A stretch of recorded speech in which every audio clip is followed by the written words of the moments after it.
Nggak Kemudian, apa-apa Bu, nggak apa-apa Bu Erni, sambil jalan aja, nanti kan hostnya akan mengizinkan beberapa yang memang mau masuk sesuai dengan pendaftaran kemarin ya Bu. iya. Ya. Artinya kita mulai sekarang. Kalau itu saya tergantung Budian aja. Kalau sudah mulai kita siap. Oke, nggak Budian dan apa-apa. Budian. Kita coba mulai aja, karena kita akan ada seremonial di awal, kemudian nanti Bapak 10.30 akan langsung masuk sampai dengan jam 12. Karena saya lihat PPT-nya itu cukup banyak, Bu. Dan jurnal-jurnal terupdate juga, aplikasi dari ini ya, aplikasi benar-benar memang yang perusahaan sekarang jalankan gitu. Jadi sayang kalau misalnya nanti waktunya nggak banyak. Oke, kalau begitu saya buka. Selamat datang di Ngopi Inspirasi Virtual Class Fakultas Ekonomi dan Bisnis Universitas Lampung, collaboration with Lokalate and Indonesia Marketing Association Chapter Lampung. Untuk memulai acara, mari kita bersama-sama membaca lafaz basmalah. Bismillahirrahmanirrahim. Selanjutnya mari kita dengarkan sambutan dari Bapak Dr. Nairobi SEMSI sebagai Dekan Fakultas Ekonomi dan Bisnis Universitas Lampung. Kepada Bapak Nairobi dipersilakan. Mohon maaf, Bu Dian. Ya, Pak Dekannya kebetulan sedang melaksanakan rapim, jadi beliau menugaskan saya untuk membuka acara ini. Ya, monggo kepada Ibu Dr. Erni Hendrawati dipersilakan. Oke, baik, terima kasih Mbak Dian dari IMA. Assalamualaikum warahmatullahi wabarakatuh. Assalamualaikum warahmatullahi wabarakatuh. Salam sejahtera bagi kita semua. Tabik pun. Ya pun. Ya. Oke, syukur alhamdulillah kita pada kesempatan hari ini bisa berkumpul dalam keadaan sehat. Alhamdulillahirrahmanirrahim. Kami sampaikan sebelumnya terima kasih banyak kepada narasumber ya, webinar speaker pada hari ini, yaitu Bapak Mardiwu ya, beliau adalah CEO dari Nutrifood, kemudian juga tentu saja dari IMA, dan juga programnya IMA Mengajar sangat luar biasa, mempertemukan Fakultas Ekonomi dan Bisnis dan juga teman-teman dari kampus-kampus lain pada kesempatan hari ini untuk bisa mendengarkan dan juga menyaksikan paparan dari salah satu CEO dari perusahaan ternama di Indonesia. Kemudian saya ucapkan juga terima kasih kepada Ibu Moderator, Ibu Dina, yang berkesempatan pada hari ini dan nanti akan memandu acara ini mulai dari awal hingga akhir. Mudah-mudahan berjalan dengan lancar dan baik. Dan juga selamat datang kepada seluruh peserta pada hari ini.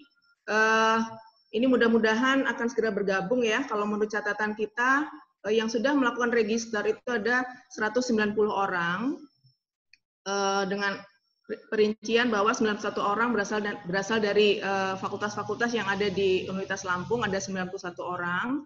Kemudian saya lihat juga ada praktisi yang mendaftarkan juga, alhamdulillah dari IMA ya ada 12 orang yang akan bergabung. Kemudian juga ada kampus dari PTN atau PTS yang ada di Provinsi Lampung, ada 5, dan selebihnya alhamdulillah saya lihat dari seluruh Indonesia nih hadir atau akan bergabung nanti ada 82 kampus yang tercatat mendaftarkan diri untuk menyaksikan atau mendengarkan paparan terkait dengan bisnis sustainability dari Bapak Mardiwu. Sangat luar biasa kesempatan ini bagi kami Fakultas Ekonomi bisa dipercaya menjadi host dan ini sejalan ya dengan visi dan misi dari Fakultas Ekonomi dan Bisnis untuk bisa menjalin kerjasama dengan industri sebanyak-banyaknya karena industri bagi kami itu adalah stakeholder utama yang bisa mengawal prodi-prodi yang ada di Fakultas Ekonomi mulai dari pendirian prodinya kita tentu saja membutuhkan kerjasama dengan industri kemudian juga dalam penyusunan kurikulum pun kita sangat berkepentingan terhadap industri untuk mendapatkan masukan dan juga penyesuaian terhadap kebutuhan-kebutuhan industri agar tidak terjadi gap ya antara lulusan yang kita hasilkan dengan kebutuhan industri dan juga pada hari ini kita juga melaksanakan kegiatan lecturing di mana kita menghadirkan juga praktisi yang akan menyampaikan langsung tentang topik yang sangat hangat dan sangat menarik terkait dengan bisnis sustainability di mana banyak sekali topik dari mata kuliah yang beririsan dengan topik ini yang sangat dibutuhkan baik oleh dosen maupun oleh mahasiswa supaya menambah lesson learn dari dosen maupun mahasiswa ketika nanti mengajarkan di kelas ataupun mahasiswa, karena mahasiswa dididik untuk menjadi seorang wirausaha, mereka juga harus memiliki wawasan bagaimana menghadapi situasi kondisi pandemik yang sangat berimbas kepada bisnis. Di antaranya adalah harapannya adalah ada kolaborasi yang terus-menerus ya antara industri dan juga dengan kampus, tidak hanya di FEB dan juga harapannya di seluruh kampus-kampus yang ada di Indonesia. Apalagi nih Mbak Vio, kita juga dan teman-teman yang hadir di sini bahwa kita juga akan melaksanakan kurikulum Merdeka Belajar, di mana itu kolaborasi dengan industri itu merupakan salah satu alternatif untuk melaksanakan kurikulum Merdeka Belajar. Jadi alhamdulillah hari ini kita diberi kesempatan juga oleh IMA dengan programnya yang luar biasa keren ya. Ada IMA Mengajar, itu sangat-sangat mengakomodir kebutuhan dari prodi-prodi terutama di sekolah bisnis seperti halnya di Fakultas Ekonomi dan Bisnis. Jadi Bapak Ibu sekalian yang hadir sebagai peserta, selamat berdiskusi, selamat menimba ilmu. Semoga apa yang kita dapatkan pada hari ini bisa bermanfaat pada Bapak Ibu semua, dan juga kami dari pelaksana di sini memohon maaf ya, mungkin seandainya dalam segi teknis ataupun administratif ada yang kurang baik ya. Saya sebagai host dari kegiatan ini dari Fakultas Ekonomi dan Bisnis memohon maaf. Sekali lagi saya ucapkan terima kasih kepada narasumber, kepada IMA, kepada moderator, dan juga kepada Bapak Ibu seluruh peserta yang sudah mendaftar dan juga akan bergabung. Ini tercatat baru 68, mudah-mudahan 10 menit ke depan nanti sudah penuh dan juga sudah sesuai dengan apa yang diregistrasikan. Mungkin itu saja. Saya akhiri dengan ucapan alhamdulillahirabbil alamin. Wassalamualaikum warahmatullahi wabarakatuh. Waalaikumsalam warahmatullahi wabarakatuh. Terima kasih sekali untuk Ibu Dr. Erni Hendrawati, perwakilan dari Fakultas Ekonomi dan Bisnis Universitas Lampung. Selanjutnya saya akan membacakan profil dari moderator kita hari ini yang bernama Ibu Dina Safitri SE M Inbes ya. Beliau lahir di Tanjung Karang 15 Oktober 1974. Menjadi dosen ya, kemudian sangat tertarik dengan volunteering, social and humanitarian works, biking dan juga traveling. Ibu Dina Safitri ini luar biasa banget, saya baca CV-nya, jadi emang keren banget. Beliau itu 2011 sampai dengan 2013 itu menjadi Master of International Business University of South Australia di Australia. Kemudian sebelumnya di tahun 93-97 Bachelor of Economic Degree with Honors from Economic Faculty University of Lampung, Indonesia, major in Marketing Management. Beliau juga mendapatkan scholarship dan grants, 95 beasiswa peningkatan prestasi akademik from Indonesia Ministry of Education for University Student, 2011 BPPLN Dikti from Kemenristek Dikti for Master Degree at Australia, 2 tahun, luar biasa. 2017 itu FEB Unila Grand English Course for Academic Purposes, kemudian 2018 PKBI Program 2018 awardee, 2019 Talent Scouting Program 2019 awardee, dan 2019 nih baru kemarin ya Bridging Program 2019 from Indonesia Ministry of Research Technology and Higher Education to Memorial University of Newfoundland, Canada. Terima kasih banget Ibu Dina atas waktunya, sudah meluangkan waktu untuk bisa sharing bareng sama kita, menjadi moderator ini, menjadi kehormatan juga nih bisa kenal ya, karena biasanya sama Bu Erni gitu ya saja, sama Pak Dria dan lain-lain. Sekarang semakin banyak lagi, jadi nanti kita bisa semakin banyak kolaborasi baik bersama dengan Ukalate dan juga IMA. Monggo Ibu Dina, waktu saya persilahkan langsung ke Ibu Dina sebagai moderator webinar series hari ini. Oke, terima kasih Mbak Dian. Saya ambil alih dari sini. Assalamualaikum warahmatullahi wabarakatuh. Selamat pagi, salam sejahtera Ibu dan Bapak sekalian. Sebelum kita masuk ke materi, saya akan bacakan CV narasumber kita terlebih dahulu yang luar biasa. Nama lengkap beliau, narasumber kita hari ini adalah Dr. Mardiwu, STP MBA. Current position is CEO Nutrifood Indonesia. Dr. Mardiwu starts his career at Nutrifood Indonesia as Research and Development Manager in June 1995.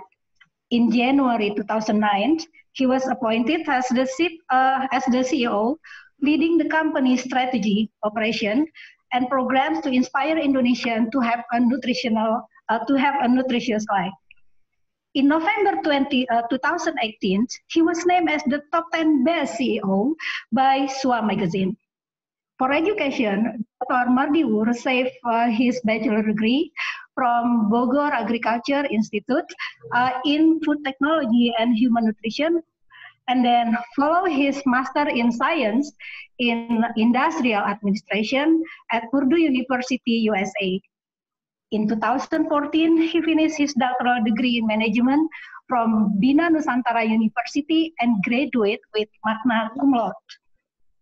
As a lifetime learner, Dr. Mardiwu loves sharing his experience and knowledge, and that makes him as a guest lecturer to various universities in Indonesia, as well as youth mentor and also the advisor for multiple youth organizations.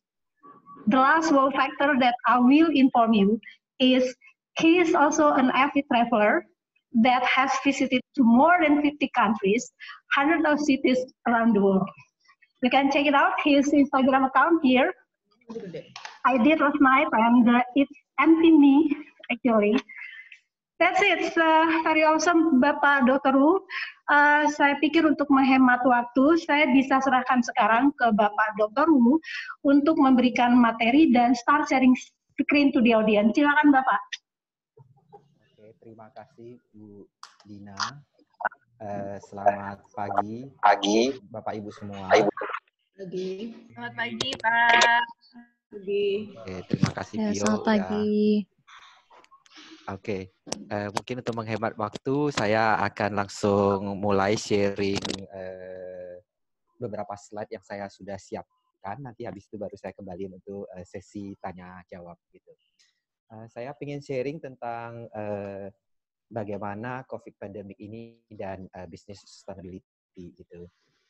Sebagian saya ringkas dari materi-materi ini sebagian dari bahan-bahan bacaan yang saya dapatkan dari berbagai sumber. Nanti ada di masing-masing slide sumbernya. Ada sebagian kecil yang dari disertasi saya waktu saya mengambil program doktoral saya. Oke, kita mulai. Oke. Tentu pandemik ini membawa banyak sekali perubahan. Salah satu hal yang kita bisa lihat sekarang adalah webinar yang dulunya mungkin nggak sepopuler ini, sekarang jadi satu norma baru gitu ya. Dulu kalau saya diundang, jarang saya diundang ke webinar, biasanya lebih ke sesi langsung kelas gitu. Ini adalah salah satu perubahan di bidang edukasi gitu. Tapi perubahan yang lebih besar mungkin bukan cuma hanya ada di pendidikan, tapi di semua bidang ya. Kalau balik ke industri saya, drive-nya banyak sekali karena dipengaruhi konsumen. Aku lagi meeting nih. Kita lihat hal-hal yang mungkin bisa lihat dari hasil survei ini, sebenarnya tanpa survei pun mungkin kita juga udah bisa mengira-ngira bagaimana habit orang yang mengkonsumsi itu meningkat tinggi, ya. Kemudian kegiatan orang membaca juga meningkat, spending waktu untuk family, ya. Kemudian e-commerce juga berkembang karena orang lebih banyak membeli lewat jalur online ya. Terus kegiatan-kegiatan hobi seperti cooking, baking yang dulu mungkin tidak sepopuler itu sekarang naiknya luar biasa gitu ya. Itu seterusnya masih bisa dilihat, tapi tentu ada beberapa perilaku konsumen juga yang kita lihat karena ada pembatasan ini, orang akan lebih sedikit mobilitas orang berkurang. Orang lebih tidak banyak keluar rumah, tidak banyak ke tempat-tempat publik, tidak ke tempat aktivitas yang mungkin sebelumnya menjadi satu segmen industri yang cukup menarik seperti gym gitu ya. Sekarang otomatis dengan adanya PSBB ini sebagian besar gym harus terpaksa ditutup gitu. Jadi perilaku-perilaku ini nanti kita lihat apakah ini sesuatu yang akan permanen atau sesuatu yang akan mempengaruhi normal baru ke depannya. Nah, tentu beberapa bisnis akan terdampak sekali, itu apalagi kalau ternyata pandemi ini berlangsung nggak cuma dalam satu gelombang singkat, tapi menjadi satu gelombang yang panjang atau menjadi beberapa gelombang ke depannya, maka secara keseluruhan akan beberapa industri akan sangat terdampak ya. Yang kita lihat adalah yang mungkin akan agak susah pulih adalah industri travel ya, industri otomotif gitu. Kemudian ada beberapa industri yang mungkin tidak terlalu terpengaruh seperti banking ya, insurance gitu. Tapi ataupun makanan mungkin ya. Tapi ada industri-industri tertentu yang akan berkembang dengan lebih pesat gitu ya, terutama misalnya bisnis online, kemudian insurance gitu ya, telemedicine gitu. Jadi akan muncul industri-industri baru yang terpengaruh oleh pandemi ini gitu ya. Mungkin sebelum kita lebih lanjut, kita bisa lihat bahwa prediksi kebanyakan orang ahli-ahli epidemiologi melihat bahwa sampai vaksin bisa ditemukan, maka kondisi untuk bisa balik ke normal seperti yang dulu mungkin butuh waktu yang agak lama gitu ya. Oleh karena itu mungkin sampai vaksin ditemukan 1-2 tahun ke depan, maka kondisi-kondisi yang baru ini akan sangat mempengaruhi struktur bisnis yang ada. Nah, oleh karena itu, setiap bisnis tentu berbeda menghadapinya. Ada yang benar-benar akan kena parah sekali, ada yang mungkin justru mendapatkan kesempatan-kesempatan baru gitu ya. Nah, kebetulan saya nggak tampilin di sini industri pendidikan gitu, tapi industri pendidikan mungkin juga salah satu yang akan terdampak cukup signifikan gitu. Karena kalau ada PSBB, sekolah, kuliah mungkin tidak akan berjalan dengan cara yang tradisional di dalam kelas gitu ya. Oke, kita lihat slide berikutnya lagi. Nah, oleh karena itu saya pengen nyajiin apa yang konsultan atau kebanyakan industri lakukan dalam menghadapi pandemi ini ya, bagaimana kita bisa survive, dan bukan cuma survive tapi bisa reinventing dari pandemi ini ya. Nah, ini ada beberapa respon yang dilakukan oleh industri ya. Nomor satu tentu yang paling utama adalah melindungi karyawan gitu ya. Sama seperti kalau kita di pesawat, kalau ada biasa kalau misalnya ada dalam kondisi tertentu di mana tekanan pesawat itu turun, biasa akan keluar yang namanya kantong oksigen gitu ya. Nah, biasanya kan disarankan orang yang dewasa itu harus pakai dulu sebelum menolong orang lain gitu ya. Nah, sama halnya di sini. Nomor satu buat perusahaan penting sekali untuk melindungi keselamatan karyawannya. Karena tanpa ada jaminan itu, tanpa memperhatikan hal tersebut, maka organisasi tersebut akan kurang efektif untuk beroperasi gitu. Jadi oleh karena itu, respon yang pertama dari outbreak ini adalah semua organisasi harus benar-benar memperhatikan, menskenariokan bagaimana caranya sebaik-baiknya bisa melindungi keselamatan karyawannya atau anggota organisasinya. Ya. Nah, nomor 2, respon yang diperlukan adalah bagaimana men-set up cross-functional response team yang bagus gitu ya. Kita lihat di organisasi modern tidak ada orang yang bisa bekerja dengan sendiri gitu ya. Kita perlu kolaborasi. Oleh karena itu, kolaborasi teamwork sangat diperlukan dalam menghadapi krisis ini. Jadi ini juga mungkin bisa balik ke Bapak Ibu semua di organisasi masing-masing, terutama kalau yang jadi leader. Apakah udah kita lakukan cross-functional tim seperti ini? Kadang-kadang orang cuma berpikir buat tim krisis yang cuma melibatkan bagaimana caranya secara singkat menghadapi krisis. Sebenarnya cross-functional response team ini harus lebih luas dari itu. Ya, karena ini bukan cuma menyangkut bagaimana bisa survive, bagaimana mencegah karyawan terinfeksi, bagaimana mencegah penyebaran virus ini di dalam organisasi kita, tapi lebih dari itu, harus bisa melihat juga bagaimana bisnis continuity-nya, ya. Bahkan melihat lebih jauh lagi kesempatan-kesempatan yang ada yang bisa dimanfaatkan gitu ya. Oke, nomor 3, tentu sebagai organisasi, semua organisasi beroperasi dengan resources ya, terutama dana gitu. Oleh karena itu, karena banyak kejutan, banyak ketidakpastian yang dihadapin selama krisis, maka salah satu hal yang paling penting supaya bisnis bisa sustain dan bisa survive adalah meyakinkan likuiditas dari organisasinya gitu. Nah, makanya penting sekali sebenarnya kalau kita bicara business sustainability, itu mulainya sebenarnya nggak pada saat krisis terjadi baru morat-marit mempersiapkan gitu. Perusahaan yang baik, organisasi yang baik tentu harus punya cadangan likuiditas yang bagus. Sehingga begitu krisis datang mereka tetap bisa beroperasi dengan baik gitu. Nah, ini saatnya untuk masing-masing organisasi melihat bagaimana mereka men-secure likuiditas di dalam organisasi masing-masing sehingga begitu datang gangguan mereka tetap bisa beroperasi dengan baik gitu. Kalau tidak ada cadangan mencukupin, nah tahap berikutnya mungkin adalah bagaimana mereka bisa merealokasi resources yang ada sehingga bisa digunakan untuk hal-hal yang lebih prioritas gitu ya. Oke, nomor 4. Nah, ini yang mungkin banyak dilupakan oleh banyak organisasi. Pada saat krisis datang, biasa kita sangat inward looking. Kita heboh dengan organisasi sendiri, bagaimana menyelamatkan diri sendiri, tapi lupa bahwa untuk bisnis bisa tetap sustainable, perhatian tetap ke customer, tetap hal yang sangat utama. Oleh karena itu, pada masa krisis itu, stay close to your customer menjadi satu poin yang sangat penting gitu.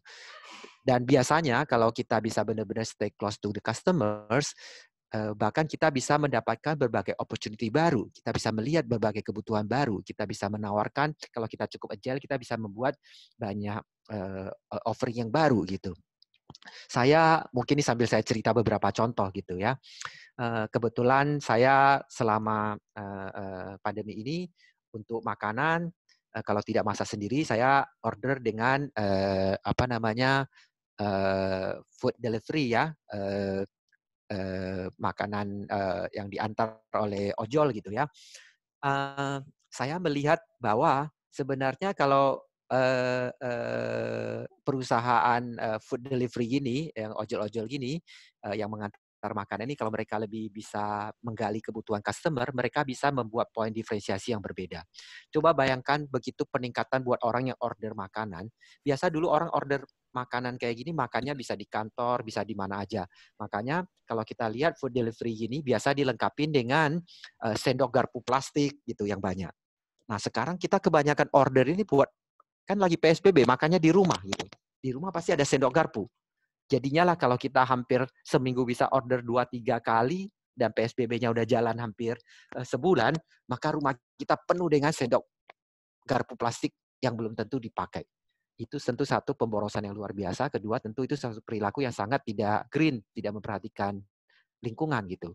Sebenarnya ojol-ojol ini kalau cukup cermat harusnya bisa mengambil ini untuk memberikan option di aplikasinya.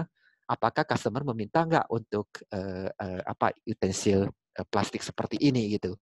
Dan kalau ada yang punya inisiatif kayak gini, mungkin dia bisa mengklaim dia menjadi perusahaan yang lebih green dibanding dengan kompetitornya gitu. Jadi cuma salah satu insight contoh bagaimana stay close to customers menjadi hal yang penting gitu ya. Kemudian berikutnya lagi adalah bagaimana kita bisa menstabilkan supply chain gitu ya. Nah, ini mungkin pengalaman menarik di industri kami juga ya. Kebetulan pada saat krisis sebenarnya gangguan pertama itu pasti gangguan dari supply chain, baik dari hulu maupun dari hilir gitu ya. Dari supplier begitu karena ini pandemi, ini sesuatu yang terjadi global, padahal saat ini untuk perusahaan-perusahaan makanan terutama bahan baku itu sebagian itu pasti merupakan bahan baku yang harus diimpor dari luar negeri gitu. Atau setidaknya beberapa bahan baku itu pasti adalah bahan-bahan yang tergantung dari supply yang ada di global gitu. Nah, pada saat gangguan itu terjadi, itu nomor satu adalah kita harus bisa cepat secure untuk supply-nya gitu ya. Belum lagi kita bicara bagaimana dengan kemungkinan tidak stabilnya mata uang sehingga kita harus benar-benar menjaga bagaimana kita bisa beli secara forward gitu ya supaya untuk bisa mengamankan harga gitu.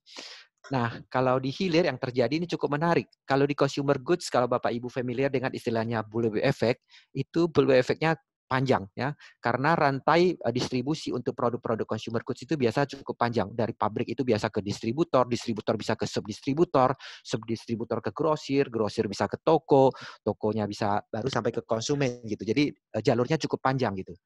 Nah, biasanya mata rantai di tengah-tengah ini mulai panik duluan. Semua orang takut krisis data, nggak mau menyimpan persediaan atau stok yang cukup tinggi. Jadi semua orang ngerem. Padahal orang belum tahu, belum punya data yang cukup. Apakah konsumennya benar-benar ngerem makanan?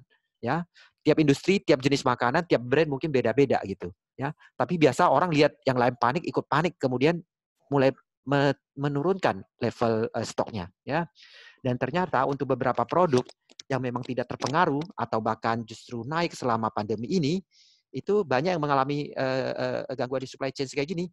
Begitu lewat 2-3 minggu, mereka baru sadar, wah permintaan konsumennya tinggi banget gini. Nah, kalau di pabrik tidak punya awareness terhadap hal ini dan ikut kemudian menurunkan stok, maka 2-4 minggu setelah kejadian itu, biasanya di pabrik juga bahannya pasti akan diras habis gitu. Ya. Nah, oleh karena itu, kalau punya pengetahuan yang cukup tentang bullwhip effect dan bisa mengatasi itu, pabrik bisa mengatasi dengan menyediakan stok yang lebih tinggi, sehingga begitu di mata rantai masing-masing itu sadar bahwa mereka salah mengambil keputusan, stok itu bisa normal dalam waktu yang lebih cepat, gitu ya.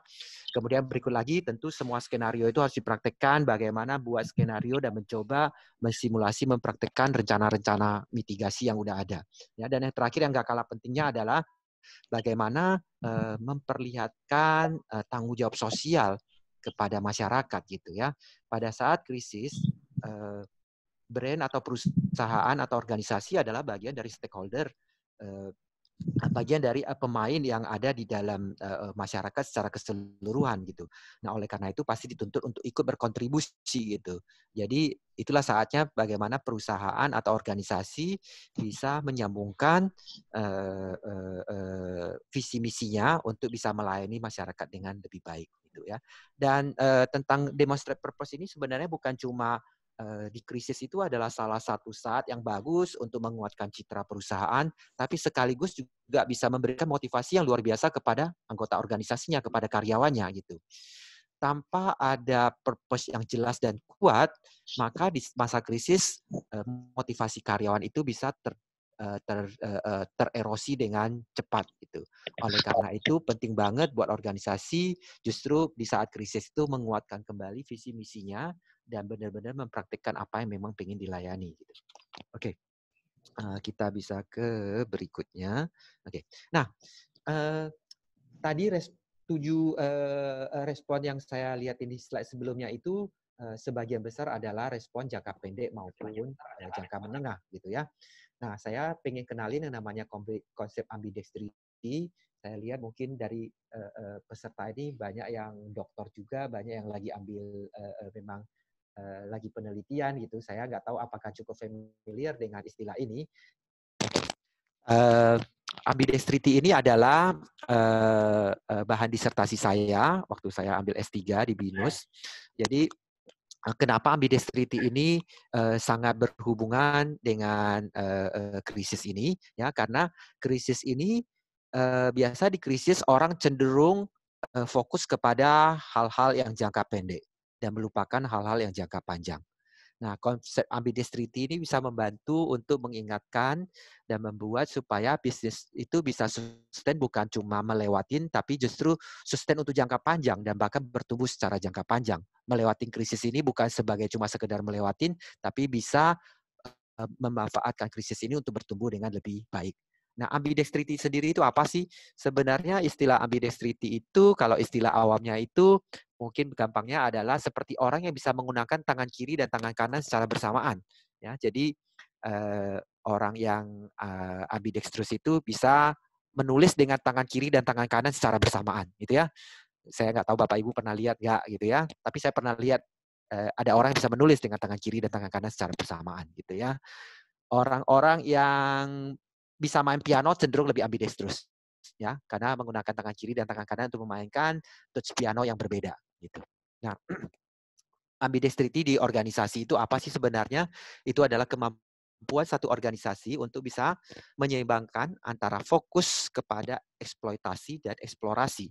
Nah, bedanya eksploitasi dan eksplorasi itu apa? Eksploitasi adalah kegiatan-kegiatan yang berhubungan dengan efisiensi ya, bagaimana caranya meningkatkan efisiensi dalam satu organisasi gitu. Sedangkan eksplorasi itu adalah berhubungan dengan bagaimana kegiatan-kegiatan yang bisa memungkinkan perusahaan untuk lebih berinovasi dan lebih bertumbuh. Gitu. Nah, biasanya organisasi pada masa siklus pertumbuhannya akan fokus kepada dua hal ini dengan porsi yang berbeda, gitu ya. Tapi pada umumnya, kalau kita lihat siklus life cycle dari satu organisasi, biasanya organisasi mulai dengan fase eksplorasi, ya. Biasa cenderung perusahaan-perusahaan kecil itu, startup itu lebih inovatif karena itulah yang membuat mereka bisa bertumbuh pada awalnya. Mereka harus mencari ide-ide baru untuk bertumbuh, produk baru, semua serba baru, cara bekerja yang baru gitu ya. Jadi eksplorasi itu biasa sangat kuat di tahap awal ya. Tapi begitu perusahaan makin bertumbuh, maka biasa perusahaan kemudian lebih banyak berfokus kepada bagaimana meningkatkan efisiensi supaya bisa mendapatkan economy of scale gitu ya.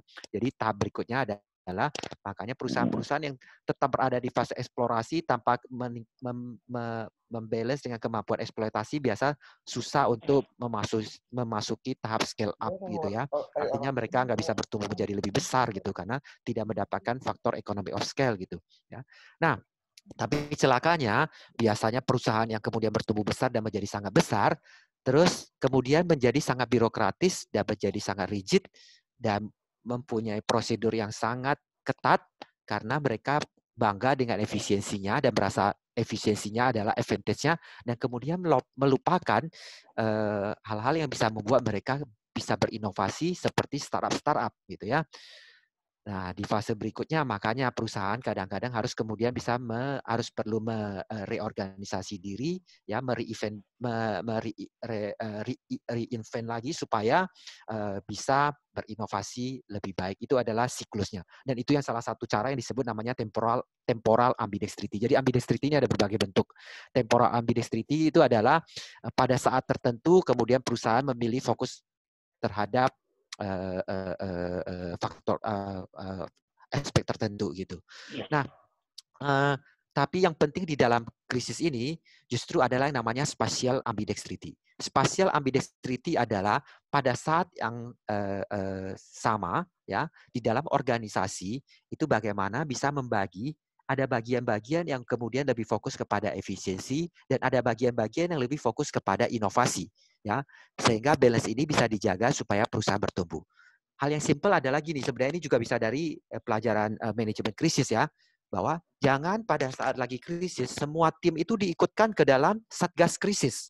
Semua orang serba panik, tidak ada orang yang melihat jangka panjangnya ya. Nah, itu sebenarnya spatial ambidextrity sangat dibutuhkan supaya di dalam organisasi dibagi mana tim yang akan jadi PIC, person in charge untuk masalah-masalah efisiensi. Ya, siapa yang harus jadi satgas krisis. Ya, tapi sebagian lain adalah harus menjadi tim yang tetap bisa lihat ke depan, mengeksplor kesempatan-kesempatan yang ada, terutama kesempatan-kesempatan yang hadir di saat krisis ini. Gitu. Ya, jadi spatial ambidextrity itu menjadi penting banget. Nah, sebenarnya di top management lebih penting lagi ada jenis ambidextrity ketiga yang namanya harmonic ambidextrity. Harmonic ambidextrity adalah kemampuan untuk bisa membalance eksploitasi dan eksplorasi pada orang yang bersamaan pada saat yang bersamaan. Ya, nah itu kalau ada teman-teman yang mendalami psikologi, nanti itu nyambungnya ke psikologi. Bagaimana di otak seseorang mampu dengan cepat atau secara simultan bisa punya kemampuan untuk berfokus pada dua hal ini, efisiensi sekaligus inovasi. Gitu. Ya. Dan banyak penelitian menunjukkan bahwa perusahaan-perusahaan yang punya ambidextrity level yang tinggi itu biasa growth-nya secara jangka panjang itu lebih sustainable dan growth-nya lebih tinggi gitu. Itu ada banyak penelitian bisa dicari di jurnal ya. Oke, kemudian kita bisa ke slide berikutnya. Oke. Nah, Ini kebetulan saya dapat dari Twitter, slide ini dari Ralph kalau nggak salah. Dia salah satu expert yang salah satu ahli di dalam ambidextrity ini. Saya sudah follow cukup lama gitu. Dia buat khusus di COVID-19 ini, dia buat yang namanya dual innovation yang pakai apa namanya pakai paradigmanya ambidextrity ini gitu ya. Jadi kita harus bisa membalance fase survival dan fase reinvention gitu ya. Terus bagaimana caranya bahwa sementara kita bisa memprotek existing business model ini, kita harus sekaligus bisa merenew existing business model sambil dengan melihat kesempatan-kesempatan yang ada ya. Kalau kita bagi 3, mungkin ada memang fase atau bagian kita fokus kepada bagaimana mengoptimize core-nya kita supaya bisa berlalu, bisa survive dengan baik, ya, fokus pada case management, cost saving, workflow innovation, efficiency innovation gitu, ya. Tapi juga kedua hal yang berikut, yaitu mereshape the core, ya, bagaimana bisa berinovasi di operating modelnya dengan perubahan yang terjadi, ya. Apalagi nanti kita lihat di slide berikutnya bahwa pandemi ini kelihatannya akan berlangsung cukup lama, sehingga ini akan mempengaruhi bisnis ini secara jangka panjang, gitu ya. Dan jangan lupa bahwa justru karena perubahannya begitu mendasar sampai ke struktur industri pun berubah, maka kita harus bisa melihat kesempatan-kesempatan yang ada sehingga memberikan kesempatan kita untuk ada kesempatan untuk bisa mengadjust value proposition brand kita atau organisasi kita, terus kemudian termasuk bisa memberikan kesempatan untuk berinovasi di bisnis model kita, gitu ya. Jadi ini framework-nya. Terus, nah sekarang kita masuk ke berikutnya. Nah kalau dari segi leadership, apa sih yang dibutuhkan sebenarnya di masa pandemi ini, gitu ya? Nah pandemi ini pasti datang dengan segala ketidakpastian, ya, datang dengan segala uncertainty, ya. Oleh karena itu, maka yang diperlukan kadang-kadang justru orang cenderungnya karena ketidakpastian itu begitu tinggi, orang itu suka menunggu informasi lebih banyak baru mau bertindak, ya. Padahal di dalam krisis itu sebenarnya harus bisa balance, ya. Kadang-kadang dengan informasi yang terbatas kita harus berani mengambil keputusan. Acting with urgency itu menjadi satu hal yang penting, terutama di industri-industri yang dinamikanya tinggi gitu, ya. Atau terutama di industri-industri yang ancamannya sangat tinggi gitu, ya. Kemudian yang kedua, karena ketidakpastian itu tinggi, terutama di organisasi-organisasi yang memang melibatkan banyak orang, komunikasi secara transparan menjadi hal yang penting, ya. Dalam skala besar itu melihatkan bahwa pada saat krisis, transparansi itu menjadi salah satu kunci, ya.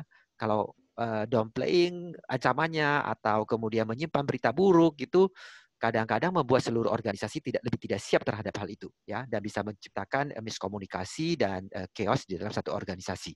Jadi transparansi itu penting, share apa yang terjadi, apa plan berikutnya dan bagaimana cara menghadapinya, gitu ya.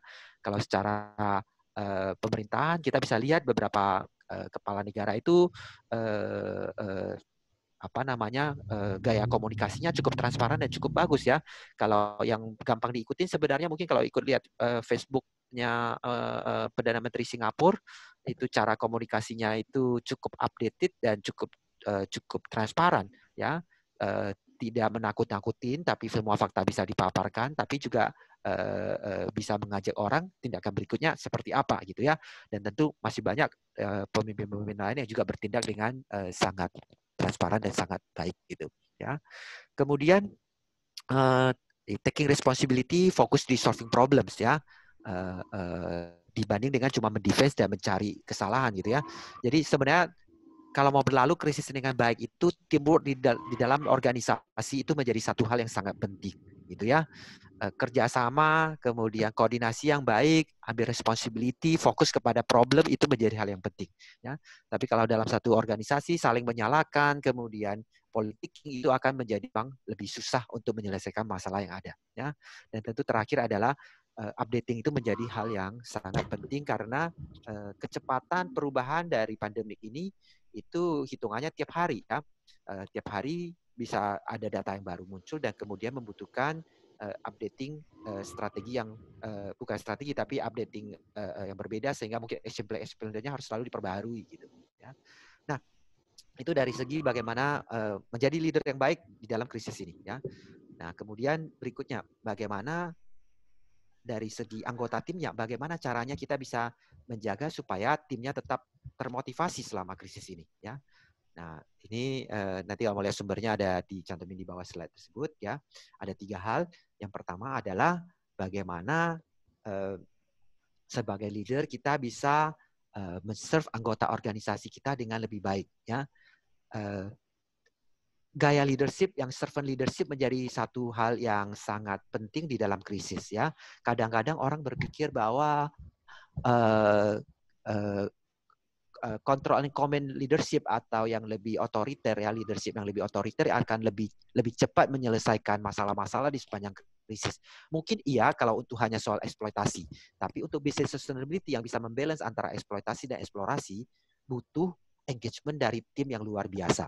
Nggak bisa cuma sekedar command and control, ya. Oleh karena itu servant leadership menjadi hal yang penting. Bagaimana caranya seorang leader menempatkan diri menjadi pelayan bagi organisasinya, bisa melayani orang-orang yang dipimpinnya sebaik mungkin. Itu menjadi kunci bagaimana supaya timnya bisa tetap termotivasi dan secara keseluruhan, secara organisasi bisa tetap sustain lebih baik gitu.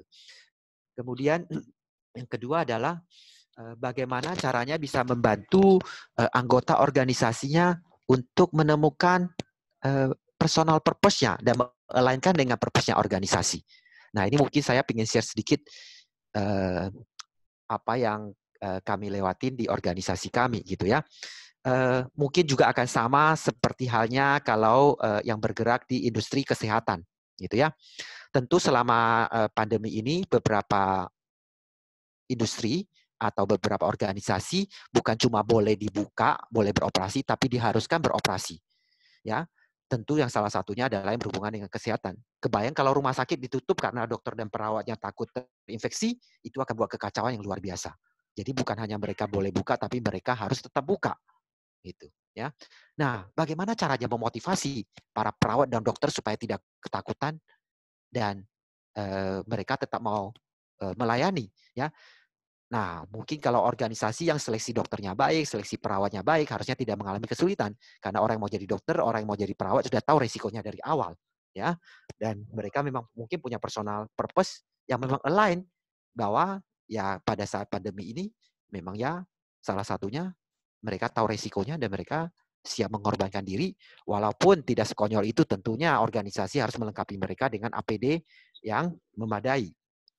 Nah, kalau kita lihat, bukan cuma rumah sakit, ada industri kesehatan. Kita turun dikit ke industri vitamin misalnya. Yang jelas vitamin sangat dibutuhkan. Nah, kami mungkin termasuk di situ karena Nutrisari kami itu adalah salah satu sumber vitamin C buat masyarakat Indonesia. Ya, tiap hari ada puluhan juta orang Indonesia minum saset Nutrisari, di mana Nutrisari itu komposisinya memenuhi 100% angka kebutuhan gizi harian vitamin C, gitu ya.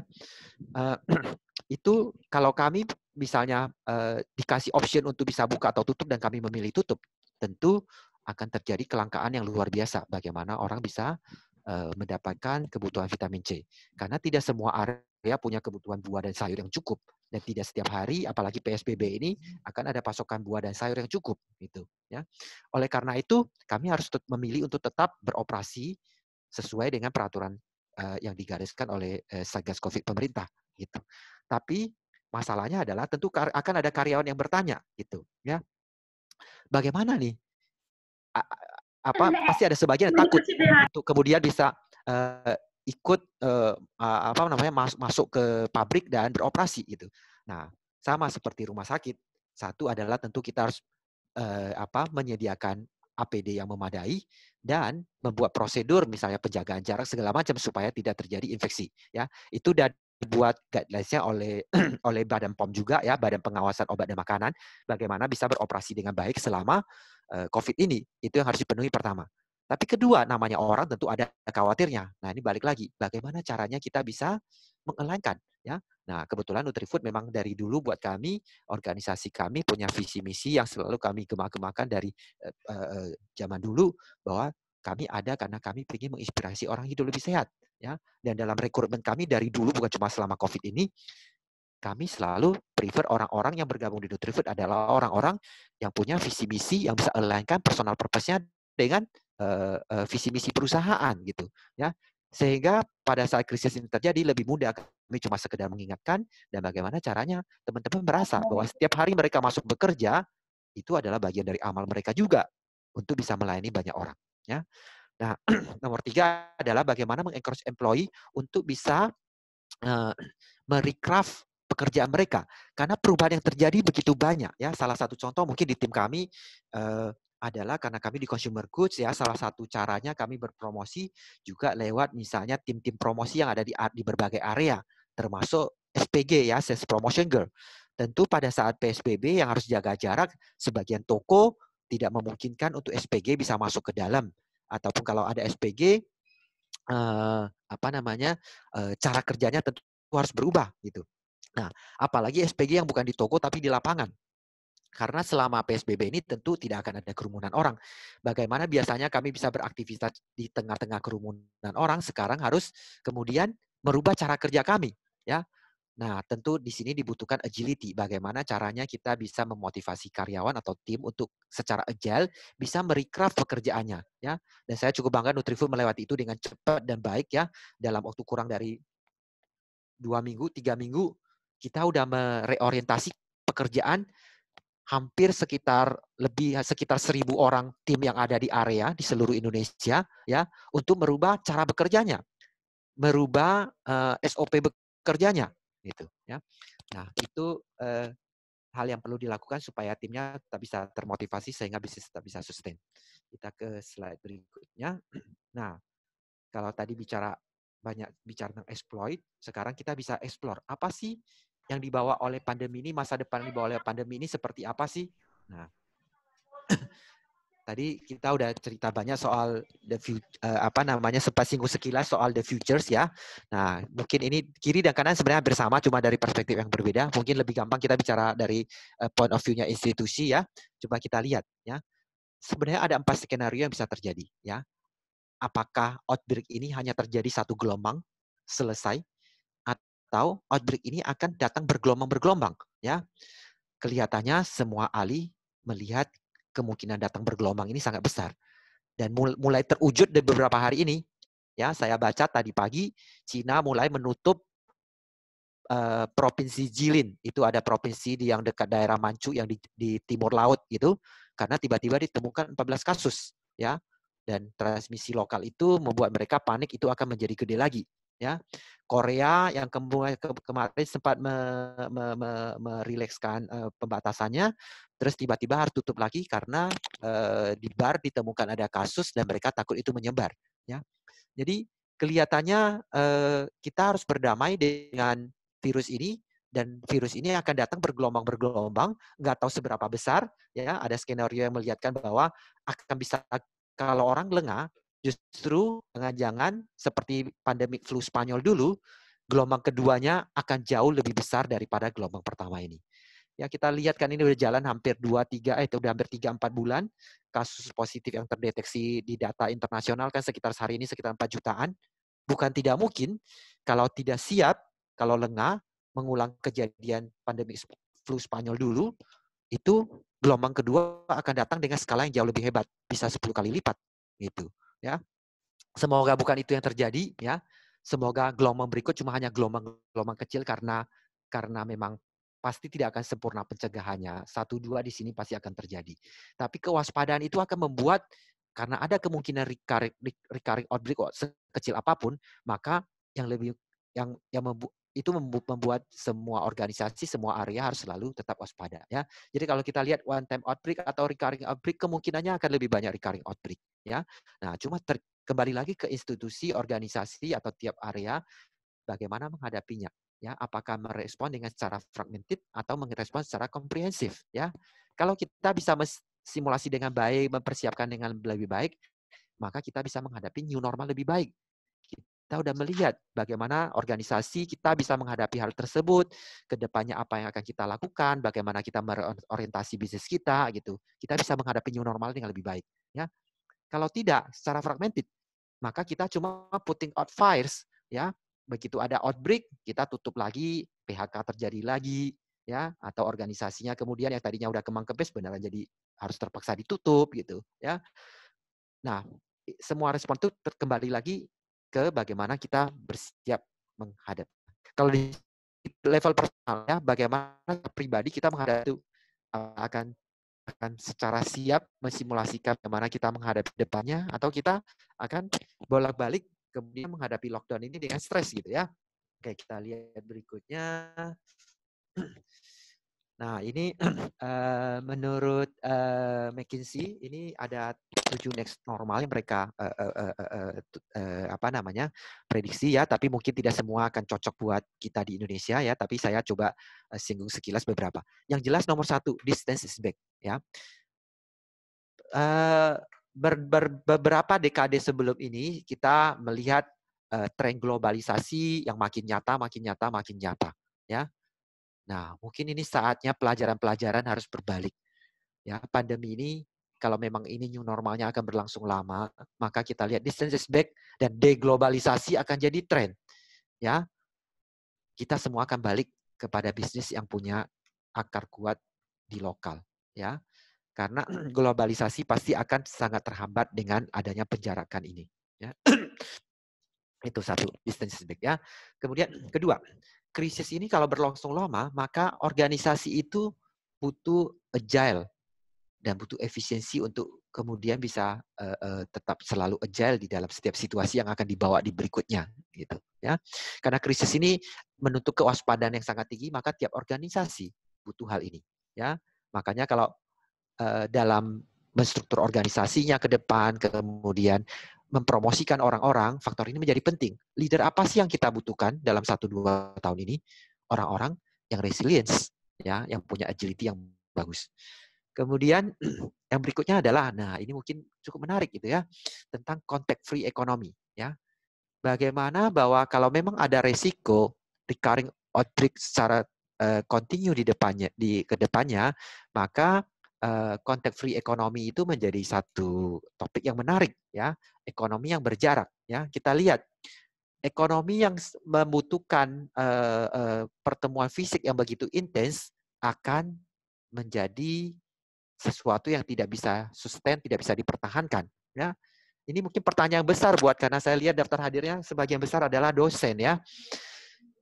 Jangan-jangan kita tidak akan benar pernah kembali lagi untuk ilmu sosial terutama ya, secara sempurna kuliah di kelas ya. Jangan-jangan kuliah di kelas akan jadi satu kemewahan yang mungkin hanya bisa dilakukan dengan cara tertentu ya.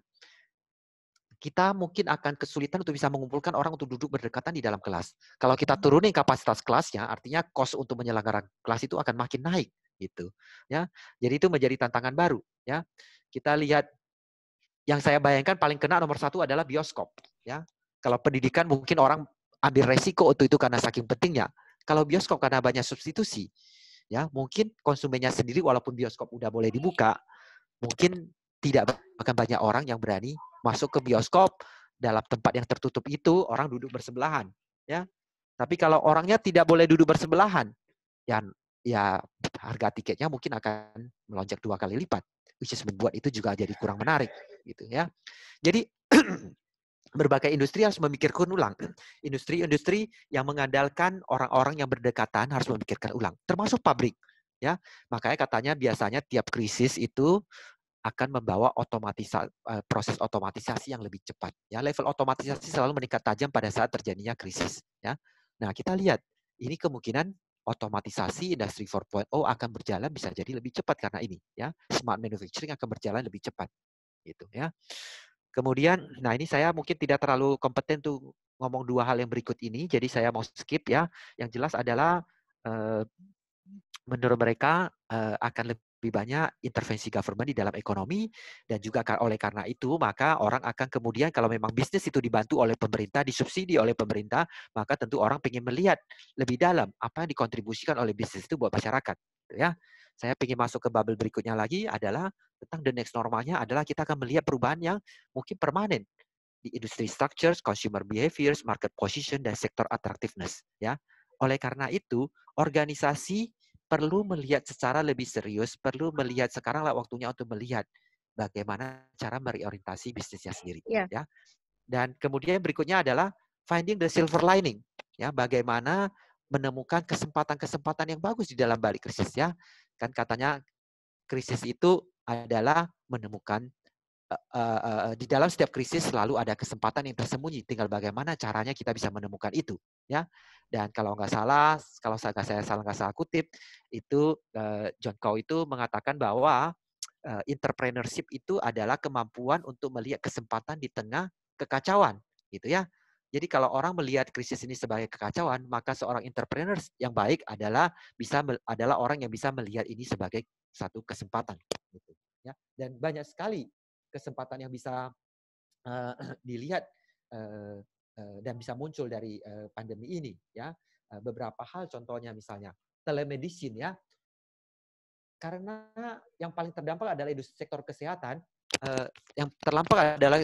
kesehatan, maka kita akan melihat perkembangan yang luar biasa dari telemedicine. Ya, sekarang telemedicine kan sebenarnya regulasinya segala masih banyak diperdebatkan gitu ya. Tapi ke depan kita akan melihat bahwa kontak antara dokter dan pasien itu pasti akan bergerak makin minimum. Bagaimana caranya untuk melindungi dokter dan semua petugas medis lainnya, ya. Tapi sekaligus bisa melakukan itu dengan baik, ya, itu telemedicine, ya. Kemudian kalau kita lihat policy untuk flexible work arrangement, ya, bekerja dari rumah, bekerja dari mana aja, itu tentu akan menjadi norma yang baru, ya. Banyak perusahaan udah membuat policy, ya, terutama perusahaan-perusahaan multinasional yang besar. Kalau nggak salah Google atau Facebook itu udah memberikan kesempatan untuk karyawannya untuk bisa bekerja dari rumah sampai akhir tahun, gitu, ya. Jadi flexible work management or arrangement itu akan menjadi satu hal yang perubahannya luar biasa, ya. Kemudian kalau kita lihat bahwa digitalisasi di kalangan senior atau orang-orang yang lebih berumur itu biasanya berjalan lebih lambat. Di next normal ini justru jangan-jangan mereka adalah orang yang paling mungkin akan menjadi paling memanfaatkan teknologi-teknologi digital, ya. Kalau dulu mengajarkan orang tua untuk bisa aktif di YouTube, di Zoom itu kelihatan sesuatu yang sangat amat susah, ya. Kita lihat the next normal ini jangan-jangan akan membuka kesempatan baru, ya, untuk sektor-sektor yang selama ini kita perkirakan bahwa tumbuhnya lambat, gitu. Kita bisa sedikit lagi, rasanya ini udah dua slide terakhir, ya, ini slide terakhir yang kedua. Oke, jadi jalan menuju pemulihannya itu, kalau bisa di recap dengan singkat itu, jadi shape, gitu ya. Pertama, tumbuhkan startup mindset, cara berpikir seperti startup, ya. Jadi harus bisa membalance, ya. Data itu memang butuh waktu. Sebelum data ada, kadang-kadang action over research, ya, testing over analysis, ya. Dalam krisis itu kadang-kadang kecepatan itu dibutuhkan, sehingga kita tidak bisa menunggu sampai punya data yang banyak, tidak bisa menunggu analisa yang lengkap, tapi kita harus bisa membalance, ya, dengan action dan testing yang lebih cepat, ya. Kemudian agility, accountability menjadi hal yang penting, ya. Jadi startup mindset ini menjadi hal yang penting. Nomor 2, seperti saya tadi singgung di slide-slide sebelumnya, human itu menjadi core-nya, ya. Karena pada saat krisis, di tengah perubahan yang cepat, sebelum era machine learning benar-benar menguasai organisasi, maka pada saat perubahan yang bisa dengan cepat beradaptasi, human-nya, bukan prosedur, ya. Karena secara organisasi kan elemen penting itu adalah salah satunya adalah human dan juga sistem, ya. Tapi pada saat ada krisis, maka peran human akan jadi lebih penting karena itu human akan lebih agile dibandingkan dengan prosedur yang lebih kaku, gitu, ya. Kemudian yang ketiga, ya. Nah, digitalisasi menjadi satu hal yang bisa mempercepat road to recovery, ya. Jadi digital channel sebagai channel untuk distribusi, channel untuk pelayanan, maupun digitalisasi untuk simplifikasi dan untuk meningkatkan kekuatan analytics itu menjadi hal yang penting untuk menuju recovery, ya. Dan berikutnya lagi adalah purpose driven customer playbook, ya. Harus bisa mengerti apa yang customer hargai pasca COVID, ya. Dan yang terakhir yang menarik adalah ekosistem dan adaptability, ya. Bisnis itu adalah ekosistem, ya. kita bisa belajar banyak dari alam, ya. Bagaimana pada saat ekosistem itu berubah, kita harus belajar untuk beradaptasi, ya. Nah, apa namanya? Bagaimana mempertimbangkan kolaborasi dengan partner-partner atau supply chain yang mungkin selama ini belum dijajakin gitu ya. Nah, saya mengutip ada satu framework yang cukup bagus, ini adaptive cycle ya. Ini sebenarnya belajar dari ilmu biologi, bagaimana satu ekosistem itu bisa sustain dalam jangka waktu yang lama, dan ternyata salah satu hal buat bisa sustain justru ada yang namanya disruption, ada yang namanya krisis. Jadi kalau kita mau ambil perspektif ini lebih jauh, kita bisa melihat bahwa krisis ini sebenarnya menjadi satu cara untuk bertumbuh lebih tinggi, ya. Dan bukan satu kayak kesialan atau satu bencana semata, tapi ini kayak menjadi satu prasyarat untuk kemudian menjadi satu cycle untuk bertumbuh lebih tinggi. Kenapa begitu? Karena kalau kita lihat di ekosistem biologi, ya, sama kalau kita pakai ini siklus ini bisa dilihat untuk alam maupun untuk organisasi, ya. Kalau kita lihat di akses Y-nya itu potensial pertumbuhannya ya yang di bawah rendah ke tinggi ya. Terus kalau di akses X-nya itu adalah connectedness-nya di antara berbagai elemen yang ada di dalam ekosistem mulai dari sangat rendah ke sangat tinggi keterhubungannya, maka kita lihat bahwa satu ekosistem baru, misalnya kita bilang hutan ya, hutan itu sebelum mulai tumbuh itu mulai dari biasanya tidak tiba-tiba tumbuh dengan pohon-pohon tinggi dan rindang, tapi mulainya dari tanaman-tanaman kecil yang mulai tumbuh di bawah ya. Biasanya itu kita bisa kalau di organisasi seperti startup semua mulai tumbuh dari kecil ya, dan kemudian berkompetisi untuk itu. Biasanya dari tahapan eksplorasi ini, kemudian akan ada tanaman-tanaman yang bisa lebih efisien dan memanfaatkan sumber dayanya lebih baik dan punya gen yang lebih baik. Kemudian dia tumbuh tinggi menjadi mendominasi ekosistem tersebut. Nah, itulah tanaman-tanaman tinggi yang menjulang tinggi di hutan, membentuk kanopi-kanopi yang tinggi, ya. Kemudian dia membuat hutan itu begitu rindang dan sustain untuk waktu yang lama. Ini sama kayak bisnis. Dari startup akan tumbuh beberapa entity yang kemudian mendapatkan economy of scale dan kemudian bisa beroperasi secara efisien dan tumbuh menjadi besar. Ya. Tapi masalahnya sama seperti di ekosistem alam, ya, di biologi, biasanya hutan-hutan yang cukup rindang itu keragaman spesies yang udah terjadi, terus kecepatan pertambahannya agak berhenti, ya, kemudian melambat. Jadi tidak akan banyak lagi spesies baru bertumbuh pada saat kemudian kanopinya udah tertutup, hutannya udah lebat banget, itu biasa spesiesnya udah cukup banyak, terus akan terjadi perlambatan penambahan spesies baru.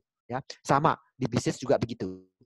Begitu bisnis itu menjadi kemudian tumbuh besar, strukturnya menjadi lebih rigid, biasa inovasinya kemudian berkurang. Ya, nah kadang-kadang kemudian terjadilah ada bencana, ada angin, ada kebakaran hutan atau hal yang lain, terutama mungkin kebakaran atau gempa atau apa, membuat atau kemudian kondisi alam yang membuat disruption yang luar biasa terhadap hutan itu, ya. Nah, sama mungkin juga di organisasi juga kayak gitu. Krisis-krisis itu membuat gangguan yang supaya ekosistemnya menemukan keseimbangannya kembali, ya. Mulai dari tahapan rilis ini, kemudian membutuhkan supaya bisa bertumbuh tinggi, mulailah dengan reorganisasi yang baru, ya. Jadi kita ini sekarang ada di proses ini nih. Disrupsi krisis ini menciptakan disrupsi yang baru, ya, buat kita merilis beberapa hal-hal yang lama, bukan cuma sekedar cara bekerja, tapi jangan-jangan kalau ini karena ini kelasnya banyak Bapak Ibu yang dosen gitu, jangan-jangan ini adalah kesempatan untuk merilis beberapa ilmu yang dulu pada saat dulu mungkin menjadi sesuatu yang benar karena asumsinya benar, tapi pada saat yang kemudian ini berubah, asumsinya sudah tidak tepat, maka kita harus merilis beberapa hal, ya, dan kemudian mereorganize ya untuk kemudian bisa bertumbuh dengan lebih baik. Itu dari saya tutup sampai di slide ini, saya serahkan kembali ke Ibu Moderator. Terima kasih, semoga tidak ngantuk.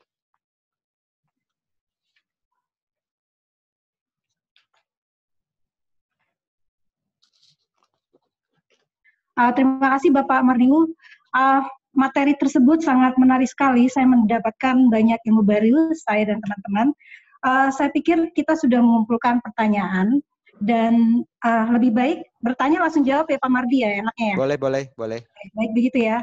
Oke, pertanyaan pertama dari Bapak Firman. Bapak dari Firman Hidayat. Silakan Bapak, pertanyaannya disampaikan ke Bapak Mardi. Oke, terima kasih Ibu dan salam hormat untuk semua. Perkenalkan saya Firman Hidayat, Pak Mardi, yang bergelut di dunia insurance. Tadi Bapak menjelaskan terkait dengan dampak ya terhadap semua industri, di mana dunia asuransi sendiri terdampak pada fase ujung, itu asumsi saya.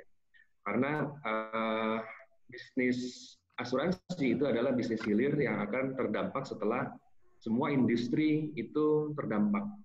Dampaknya untuk industri asuransi yang pertama adalah penurunan pendapatan premi, unbalancing cash flow, potensi fraud pada saat klaim. Termasuk dengan recovery di dunia asuransi pun itu akan terjadi setelah semua industri melakukan recovery. Itu. Kemudian yang kedua, saya sepakat terkait dengan masalah leadership, good leadership during pandemic, di mana kita memang harus tetap positif, kemudian trust dan transparan ya Pak Mardi. Nah, ada satu hal yang ingin saya tanyakan ke Pak Mardi itu terkait dengan temporal ambidexterity. Saya baru dengar nih istilah ini, tapi sangat menarik. Nah, temporal ambidexterity ini dari Nutrifood sendiri terkait dengan efisiensi dan inovasi yang sudah dilakukan pada masa saat ini itu seperti apa? Jadi itu mungkin salah satu contoh dari Nutrifood yang mungkin bisa perusahaan yang lain bisa contoh juga. Terima kasih Pak. Oke, terima kasih.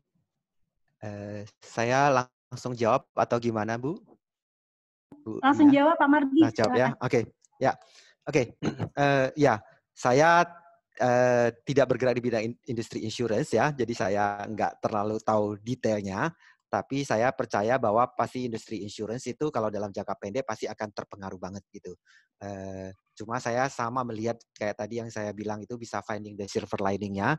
Bagaimana caranya bahwa di perubahan ini pasti akan ada banyak offering-offering baru dari insurance industry yang bisa ditawarkan karena ada kebutuhan yang berbeda di masa ini ya.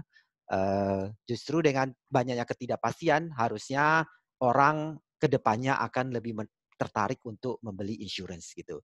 Jadi kadang-kadang karena itu tadi mungkin ini balik lagi ke ambidextrity tadi ya, orang kayak takut kemudian kita secara organisasi begitu melihat ini, waduh ini sebentar lagi pasti efek dampak negatifnya ke organisasi kita ini begitu besar, lupa melihat sisi positifnya ya. Sementara saya at least lihat bahwa kalau adanya ketidakpastian ini harusnya banyak offer baru, banyak kebutuhan, banyak demand baru dari customer untuk membutuhkan asuransi jenis baru yang mungkin selama ini tidak terpikirkan gitu ya. Itu pertama. Terus kedua tentang ambidextrity di Nutrifood. Seperti tadi saya jelaskan ada temporal sama spasial sama harmonious ambidextrity gitu. Kalau temporal ambidextrity biasanya memang lebih dari dipilih oleh organisasi yang kemudian dari bertumbuh dari kecil lebih fokus kemana, terus ke gede fokus kemana gitu. Kami di Nutrifood tidak terlalu banyak menggunakan itu. Tapi itu kebetulan itu topik disertasi saya. Kalau mau dicari nanti bisa cari nama saya dan cari topiknya harusnya ada di internet buat jurnalnya. Tapi di Nutrifood kami lebih banyak pakai spatial ambidextrity dan harmonious ambidextrity.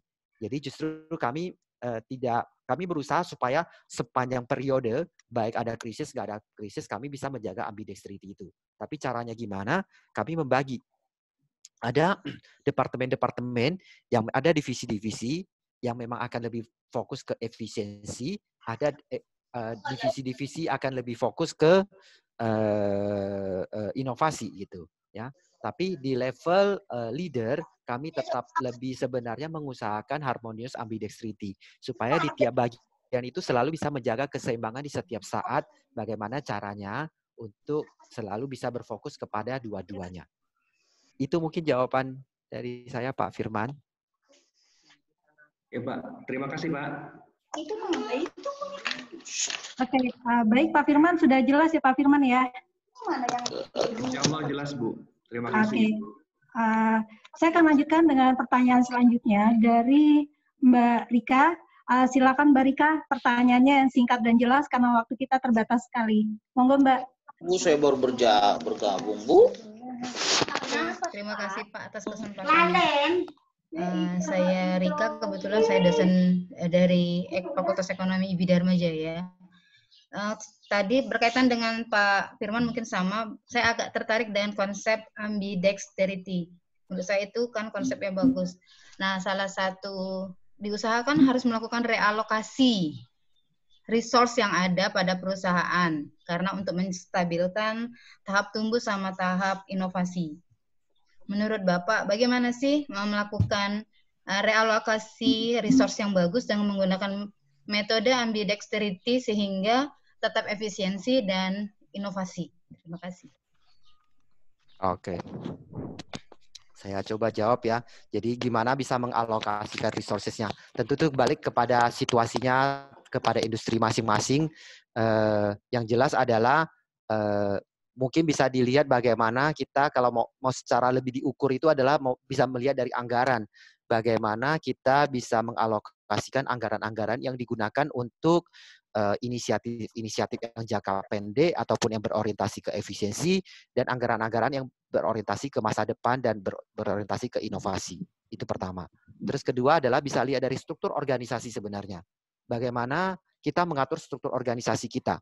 Kalau struktur organisasi kita hampir semua peran atau role atau job desk itu memang fokusnya di sesuatu yang berhubungan dengan efisiensi dan sesuatu yang existing, ya berarti kita belum cukup balance gitu.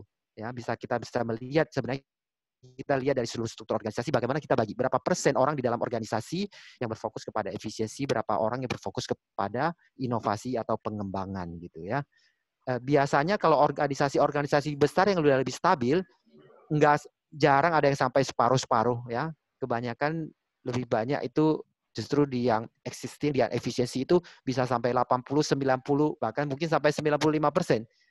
Hal yang gampang aja kalau misalnya lihat di kampus gitu ya, bagian pengembangan di kampus itu ada berapa orang sih dari total staf kampus yang ada? Mungkin sangat amat sedikit ya, saya nggak tahu, 2%, 3%, atau ada yang bisa sampai 10% gitu. Ya, walaupun padahal kalau di apa istilahnya Tridharma perguruan tinggi, perguruan tinggi. Salah satunya kan adalah riset ya, bener ya? Kan ada pengajaran, penelitian sama pengabdian masyarakat gitu kan? Itu sebenarnya sesuatu yang lumayan berimbang gitu ya. Tapi saya nggak tahu waktu menurunkan itu ke dalam resources itu apakah sudah begitu gitu ya. Artinya di masing-masing mungkin bukan hanya cuma di struktur organisasi karena kadang-kadang dosen yang sama bisa melakukan berbagai hal. Tapi kalau di pendidikan bisa lihat apakah proporsi waktu dari dosen tersebut melakukan 3 hal tersebut berimbang nggak? Kan kadang-kadang kita dengar di beberapa universitas itu, dosen itu waktunya habis pertama buat administrasi. Seperti yang mungkin pernah dikomplainkan, saya pernah baca dikomplainkan guru-guru gitu ya. Gimana guru-guru bisa berinovasi dengan metode pengajaran sementara mereka harus ngisi formulir yang begitu banyak gitu. Nah, saya nggak tahu tiap kampus kan beda-beda. Kalau kemudian habis waktunya buat menyiapkan kuliah, ngisi form-form yang ada, terus habis buat ngajar, kapan waktunya buat penelitian? Jadi sebenarnya kalau mau menyeimbangkan ambidextrity ini, di dosen pun harus benar-benar menyeimbangkan berapa persen sih waktu dari dosen itu melakukan penelitian.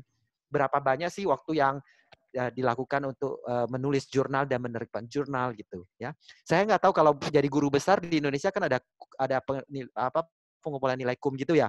Nah itu saya nggak tahu apakah KUM-nya itu dari bidang manapun boleh, yang penting kekumpul 1000 KUM, atau jangan-jangan harus dibatasin misalnya minimum 300 harus berasal dari jurnal dan dari penelitian gitu. Itu juga salah satu cara kalau mau balance supaya organisasinya institusi pendidikan bisa lebih ambidextrous. Itu Bu, pertanyaan yang bagus. Terima kasih. Semoga memuaskan jawabannya. Iya, sama-sama. Oke, baik. Terima kasih Bu Rika. Pak Mardi, kita ada pertanyaan yang baik sekali dari Ibu Kemala Hayati. Ini saya pilih pertanyaannya yang kira-kira kalau dijawab itu akan mengcover seluruh pertanyaan yang lain. Silakan dengan Ibu Kemala sampaikan pertanyaannya. Yang singkat ya Bu ya. Terima kasih Bu Rika. Saya Pak Mardi, saya ingin menanyakan bahwa akibat dari virus COVID ini adalah satu sisi interaksi virtual maupun namun di sisi lain, mohon maaf ada di sisi lain, PSBB atau lockdown ini juga menghambat distribusi produk ke berbagai daerah. Karena saya itu dari luar kota belum sampai dari sana. Jadi bagaimana sustainability ini usaha ibu terjadi dengan adanya pembatasan atau keterbatasan distribusi produk tersebut. Demikian Pak Mardi. Saya agak tidak dengar pertanyaannya, mungkin ada. Hah? Oh, ada. Oke. Sebentar. Bapak Ibu tolong di-mute suaranya, karena saya akan bacakan pertanyaan dari Bu Kemala. Oke. Halo? Ya. Oke. Pertanyaan dari Bu Kemala, Pak Mardi, adalah krisis COVID-19, potensi interaksi virtual tentu saja semakin meningkat. Tapi di sisi lain, lockdown atau PSBB menghambat distribusi ke berbagai daerah. Bagaimana sustainability usaha dengan adanya keterbatasan distribusi produk tersebut? Demikian Pak Mardi pertanyaan dari Bu Kemala. Oke, terima kasih Bu Kemala, terima kasih Bu Dina udah bantu bacain. Memang itu yang mungkin salah satu hal yang saya bisa lihat positif dari apa yang dilakukan pemerintah. Ya, sebenarnya tiap area, tiap negara itu memang mungkin kondisinya berbeda-beda, jadi tidak serta-merta bisa melakukan kebijakan yang sama dengan yang dilakukan oleh negara lain gitu ya. Dan kalau kita lihat bahwa untuk supply chain di Indonesia, kita mungkin kalau lihat pandemi ini akan berlangsung lama, apalagi bergelombang gini, tidak mungkin kita menutup segala sesuatu sampai kemudian bilang ini hanya buat jangka pendek. Dan kita nggak punya cadangan untuk setinggi itu gitu. Ya, oleh karena itu, mungkin hal yang benar sudah dilakukan pemerintah adalah bagaimana caranya industri-industri yang vital, yang memang dibutuhkan banyak orang, harus tetap beroperasi, tapi dijaga resikonya, ya, dengan mitigasi dengan prosedur yang baik gitu ya. Makanya industri makanan, industri kesehatan semua tetap bisa berjalan, tapi badan-badan yang berwenang seperti Badan POM membuat cukup detail ya. Jadi Badan POM itu, Badan Pengawasan Obat dan Makanan itu membuat satu pedoman, dokumen yang cukup detail bagaimana bisa menjalankan pabrik tetap bisa beroperasi dengan tetap bisa aman dan bisa menghindari penyebaran virus ini gitu. Itu yang saya lakukan gitu. Jadi mungkin juga kedepannya saya rasa bukan cuma Badan POM, bukan cuma industri. Mungkin tiap-tiap sektor harus membuat semacam itu. Kedepannya mungkin kampus juga harus membuat. Bagaimana caranya sih? Karena kita tahu ini akan lama gitu. Jadi begitu kita dalam sebulan, 2 bulan ke depan, atau semester depan, kalau kita udah tahu datanya seperti ini, bagaimana kampus akan beroperasi gitu. Ya itu mungkin guidelines. Kalau tetap ada di kelas atau tetap harus masuk ke kelas itu harus seperti apa prosedurnya gitu. Itu yang mungkin perlu disiapkan ya. Jadi menurut saya memang tergantung bidang-bidang yang bisa jasa atau sesuatu yang tidak membutuhkan kehadiran fisik, virtual itu harus dikuatkan dan itu membantu mengatasi hal ini gitu. Tapi sesuatu yang masih membutuhkan fisik ya seperti makanan, kehadiran fisik beberapa aktivitas tertentu itu harus diatur dengan baik. Mungkin itu Bu Kemala, itu jawaban saya Bu Dina. Oke, baik. Terima kasih Pak Mardiwu. Bu Kemala sudah cukup jelas ya? Ya, terima kasih Pak Mardi, Bu Dina. Oke, saya akan teruskan dengan pertanyaan dari panelis berikutnya. Silakan dengan Ayu Puspita. Silakan Ayu. Pertanyaannya tolong disingkat. Saya harus ingatkan lagi karena waktu kita sudah mendekati berakhir dan Pak Mardiwu waktunya juga terbatas. terbatas. Baik, siang Pak Mardi. Saya mahasiswa Unila jurusan S1 Manajemen. Saya ingin bertanya, bagaimana strategi dari suatu perusahaan untuk tetap menstabilkan sahamnya di tengah pandemi ini, dan bagaimana perusahaan itu dalam menghadapi world least contact atau contact free economy. Terima kasih. Oke. Saya rasa semua perusahaan yang listed di publik pasti akan terpengaruh ya, karena banyak investor pasti tidak nyaman dengan ketidakpastian yang ada, sehingga harga sahamnya pasti terdampak. Tapi saya percaya bahwa perusahaan-perusahaan atau organisasi yang bisa melihat lebih menangkap kesempatan-kesempatan baru yang ada, itu bisa meyakinkan investor bahwa mereka tetap bisa akan sustain dan tetap akan profitable di kuartal-kuartal berikutnya, gitu ya. Jadi itu penting. Bagaimana caranya supaya harga saham mereka nggak jatuh? Ya salah satu mungkin balik lagi kuncinya tadi ambidextrity.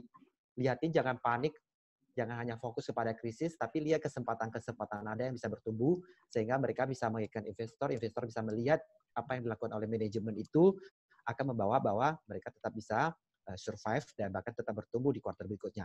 Kecuali buat beberapa sektor yang memang mungkin susah untuk dihindari dampaknya ya, kayak industri penerbangan, traveling, itu mungkin akan susah sekali untuk bisa menjaga tetap positif. Tapi setidaknya mereka bisa at least mencegah supaya jatuhnya tidak terlalu dalam. Tapi buat beberapa industri, consumer goods, ya, perbankan, saya yakin harusnya mereka kalau bisa mitigasi ini dengan baik, mereka tidak akan turun, gitu, ya. Itu mungkin jawaban dari saya soal yang pertama. Tadi yang kedua, tadi ada 2 pertanyaan. Satu lagi tentang, boleh diulang yang pertanyaan keduanya tadi? Bagaimana perusahaan dalam menghadapi world contact risk? Oke. Bagaimana menghadapi world contact free tadi, contact free economy? Nah, makanya harus lihat balik lagi ke bisnis modelnya masing-masing, bagaimana supaya bisa mengubah bisnis modelnya ya, atau mengubah prosedur kerjanya supaya bisa menyesuaikan dengan normal baru yang ada ya. Kayak tadi contohnya kalau di pabrik, layout pabrik tadinya orang-orang berdekatan, gimana caranya supaya bisa mengatur ulang pabriknya. Kalau tadi misalnya di bank misalnya banyak kasirnya membuat orang antri, sekarang harus pikir caranya bagaimana pindahin supaya perbankan bisa lebih mobile sehingga orang tidak datang ke perbankan ya. Saya rasa salah satu hal yang mungkin sudah dilakukan oleh berbagai bank, setahu saya BCA sudah mengubah nilai maksimum transfer yang bisa dilakukan lewat internet, gitu ya. Tadinya misalnya nilainya sekian, sekarang udah dinaikkan supaya orang tidak bolak-balik datang ke bank gitu. Jadi orang bisa melakukan dengan nilai lebih besar dari rumah masing-masing. Itu dari saya, Ayu. Ya, baik. Ayu, bagaimana, sudah jelas ya Ayu ya? Ya, Miss. Oke. Dari Ibu Siti Adina, beliau merupakan dosen Fakultas Ekonomi Bisnis dan Bisnis Islam UGM Mataram. Ibu Siti Adina, pertanyaan bagus sekali, tolong dibacakan kepada Bapak Mardiwu. Bu Siti, monggo.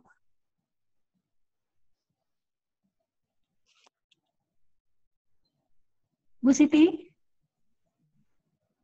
Bu Siti Adina.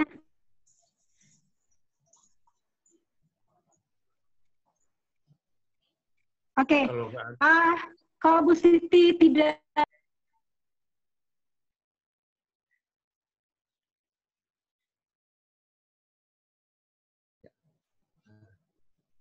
lagi tunggu atau saya jawab dari sini?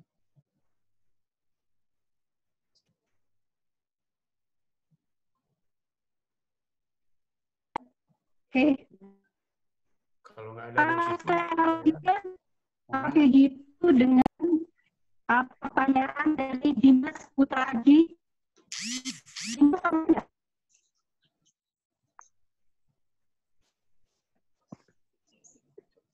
Dimas. Oke, terima kasih Bu. Jadi pertanyaan saya singkat saja, bagaimana Indonesia mengambil kesempatan Bu untuk menjadi global production hub dunia di samping Cina kan sekarang masih mendominasi. Terus yang kedua untuk Nutrifood sendiri, apabila worst scenario terjadi, seperti tadi kata Bapak ada second wave, dan juga kita nggak pernah tahu recovery-nya U-shape atau V-shape, apakah stok produk itu tetap terjaga, cukup, dan apabila worst scenario terjadi, bagaimana Nutrifood sendiri itu mengatasi fenomena panic buying di masyarakat? Terima kasih. Oke. Saya mungkin jawab yang kedua dulu, yang lebih mudah. Yang jelas adalah so far sebenarnya kalau kita lihat bisnis secara keseluruhan cukup agile untuk menghadapi hal ini. Jadi yang kemarin kita takutkan adalah begitu di bulan-bulan awal pandemi itu, beberapa supply global itu memang sempat agak terganggu gitu. Tapi tidak semuanya, artinya kita karena masih punya stok, terus kemudian yang kita lakukan adalah kita bisa meningkatkan stok. Jadi mungkin sekarang melakukan bisnisnya tidak seefisien dulu. Artinya kita harus nimbun stok lebih banyak gitu ya. Kayak contoh kami buat beberapa item itu bahan bakunya itu berasal dari Malaysia misalnya. Ya, nah pada saat Malaysia lagi lockdown kemarin, memang beberapa supply agak terkendali gitu. Tapi kami kebetulan punya stok yang cukup, tapi melihat hal itu terus kami menaikkan stok untuk berikutnya di bulan-bulan berikutnya gitu ya. Tapi kami percaya juga tidak semua negara akan lockdown sama sekali untuk barangnya ya, untuk pergerakan orang mungkin. Jadi kayak sekarang sebenarnya barang bahan baku itu dari Eropa, dari mana-mana sudah mulai kembali berjalan normal ya. Yang lebih ditakutkan adalah ketidakstabilan mata uang rupiah yang bisa mengganggu harganya. Tapi kalau logistiknya sekarang relatively sudah mulai lebih lancar. Cuma ketidakpastiannya ada, makanya harus menjaga harus menjaga level stok yang lebih tinggi gitu. Nah, kalau tanya Nutrifood bagaimana menghadapi ke depannya, kita memang sudah mempersiapkan, dan kebetulan kita di industri makanan yang mungkin relatively terdampaknya tidak terlalu separah mungkin beberapa industri yang lain seperti di traveling gitu. Jadi kita justru mencoba untuk mereorientasi bagaimana caranya kita berfokus kepada sektor-sektor atau jenis-jenis produk atau ke brand-brand yang lebih bisa bertumbuh lebih baik gitu. Nah, kebetulan kita memang di industri makanan yang bergerak di makanan sehat, di mana justru trennya beberapa produk kita itu menunjukkan adanya pertumbuhan justru selama COVID ini. Ya, kalau kita lihat sebenarnya pada saat kita lihat bahwa tadi saya udah cerita bahwa orang butuh vitamin C, yang jelas orang akan selalu butuh nutrisari. Jadi tinggal bagaimana kita bisa mendeliver itu dengan baik ya. Terus kedua, salah satu faktor letalnya COVID ini ya, faktor yang memperparah keparahan COVID ini adalah salah satu faktornya adalah diabetes gitu ya. Makanya orang-orang yang akan mungkin lebih sadar, lebih waspada untuk menjaga kadar gula darahnya. Dan hal ini berimpak memang produk-produk kami yang memang Tropicana Slim yang menyediakan produk-produk yang bebas gula itu menjadi satu brand yang memang punya kesempatan yang lebih baik ke depannya gitu. Jadi karena kami berada di industri ini, kalau secara khusus Nutrifood harusnya persiapan kami cukup aman, cukup bisa ini, kecuali ya kalau ada gelombangnya benar-benar parah banget sampai seluruh supply global itu terhenti, nah itu memang mungkin kami harus mencari akalnya untuk supaya tetap bisa beroperasi dengan baik gitu ya. Terus kalau tentang Cina, bagaimana hambatan di Cina, Indonesia bisa mengambil kesempatan dari situ. Saya pikir Cina itu juga cukup agile ya, begitu kemarin mereka lockdown sebentar, memang sempat beberapa bahan baku yang dari Cina itu terganggu, tapi sekarang mereka udah buka dan kemudian rata-rata industri saya lihat sudah tidak begitu terganggu ya supply-nya dari Cina gitu. Dan buat kita untuk mengejar, untuk bisa membangun industri yang bisa bersaing dengan mereka seefisien itu mungkin butuh waktu tidak semudah itu juga.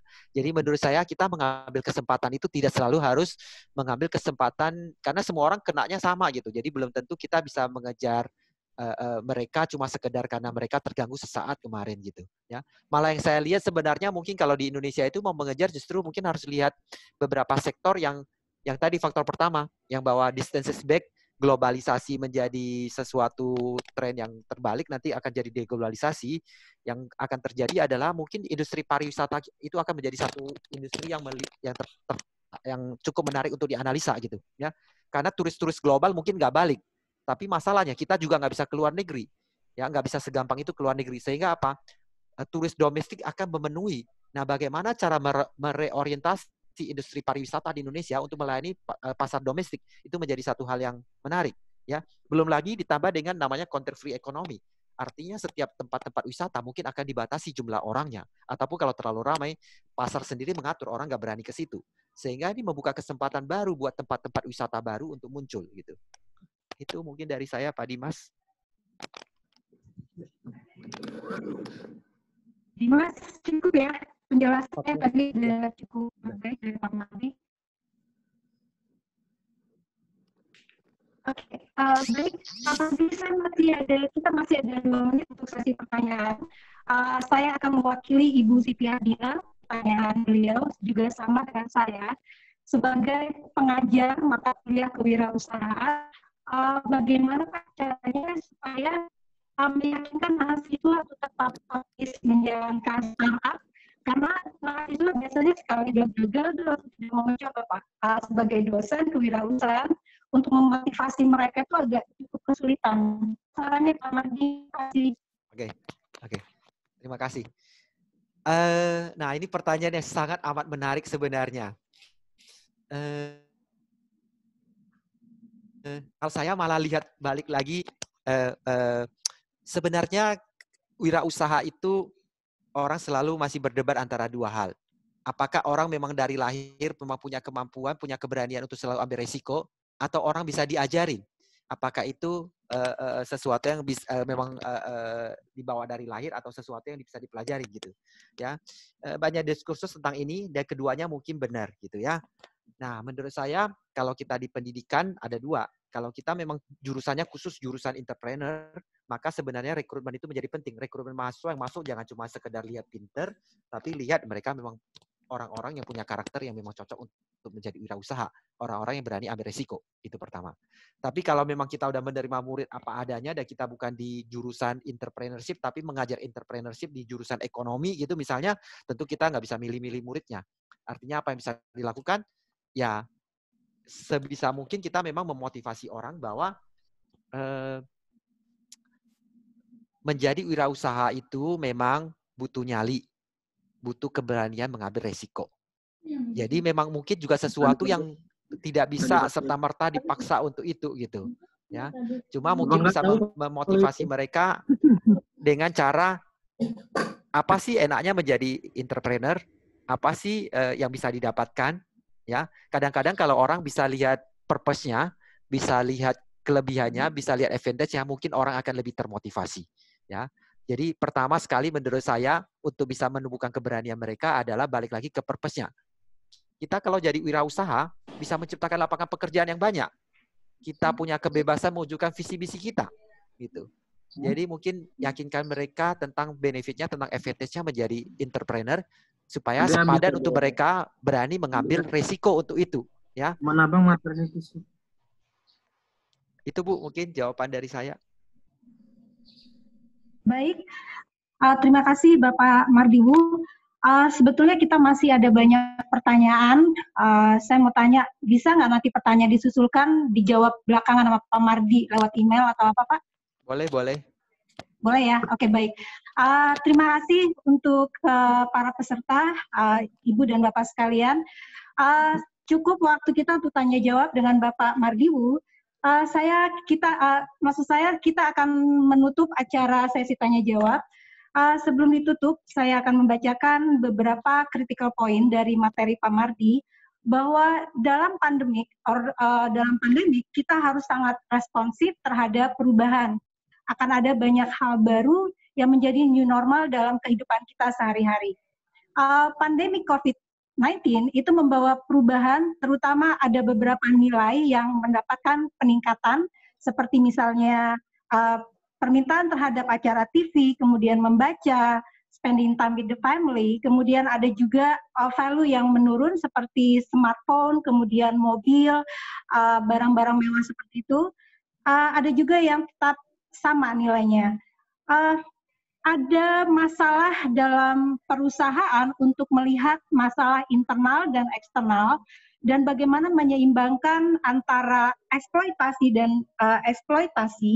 dan juga eksplorasi agar perusahaan dapat bertahan dalam masa outbreak. keterbukaan pemimpin untuk merespon perubahan sangat diperlukan kerjasama dengan bawahan. Artinya bagaimana memotivasi karyawan untuk tetap bertahan, untuk tetap mampu termotivasi, bagaimana bicara dengan mereka untuk merubah strategi, itu sangat diperlukan. Terutama transparansi dari kepemimpinan itu sangat diperlukan, responnya terhadap panicking, kemudian bagaimana menjadi servant leader itu sangat diperlukan.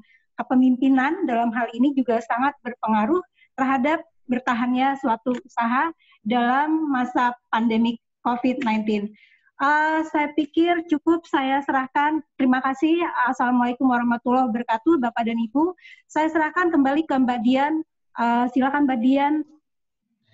Ya, terima kasih banyak Ibu Dina sebagai moderator. Terima kasih juga Bu Erni. Terima kasih semua peserta yang sudah daftar. Ini totalnya itu 120 partisipan, Pak Mardi.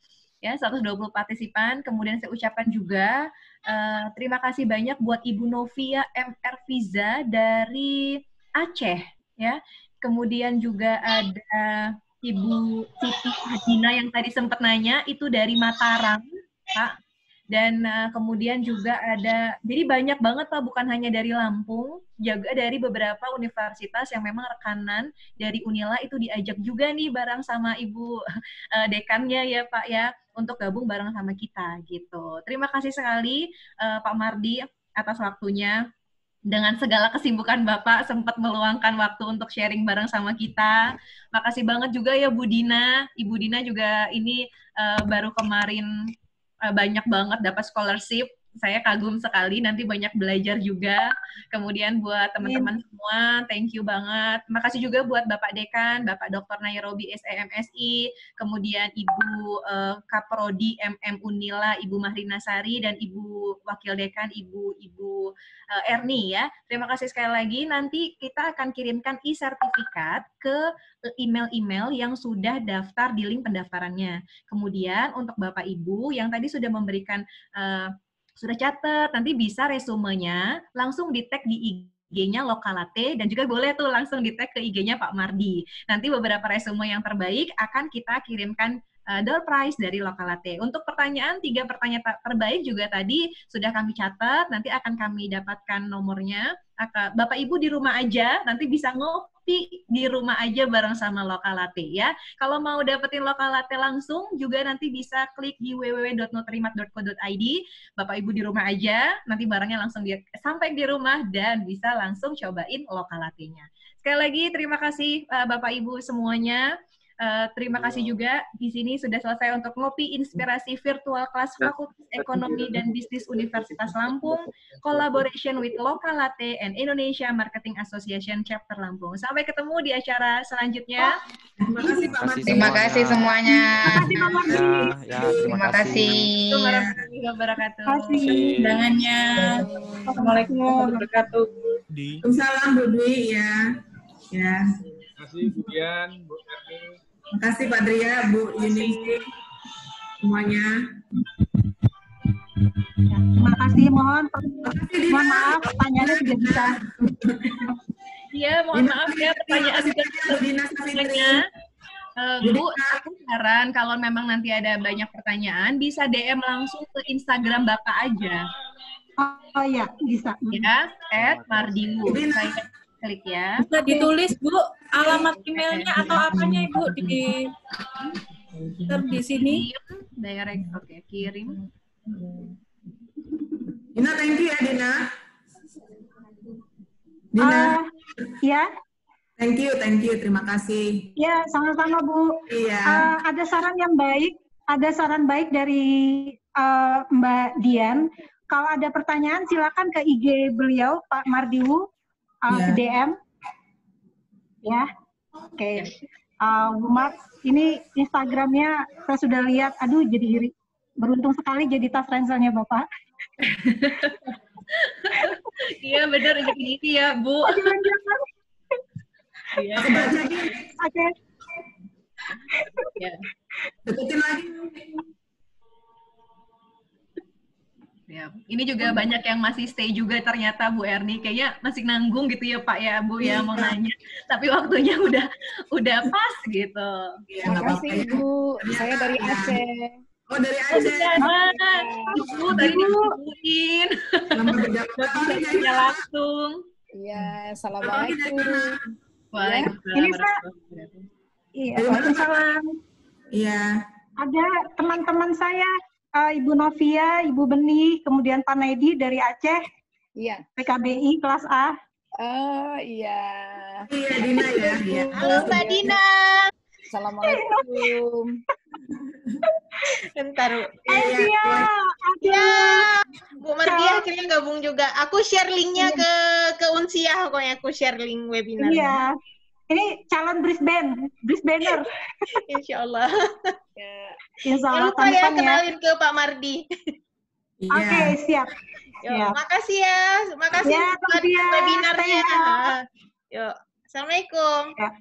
Waalaikumsalam warahmatullahi wabarakatuh. So far gimana Bu? Ada masukan nggak buat Lokalate dan juga Ima Mengajar biar nanti virtual class kita tanggal 15 ya, itu bisa lebih oke gitu, lebih improve lah. Kira-kira gimana ya?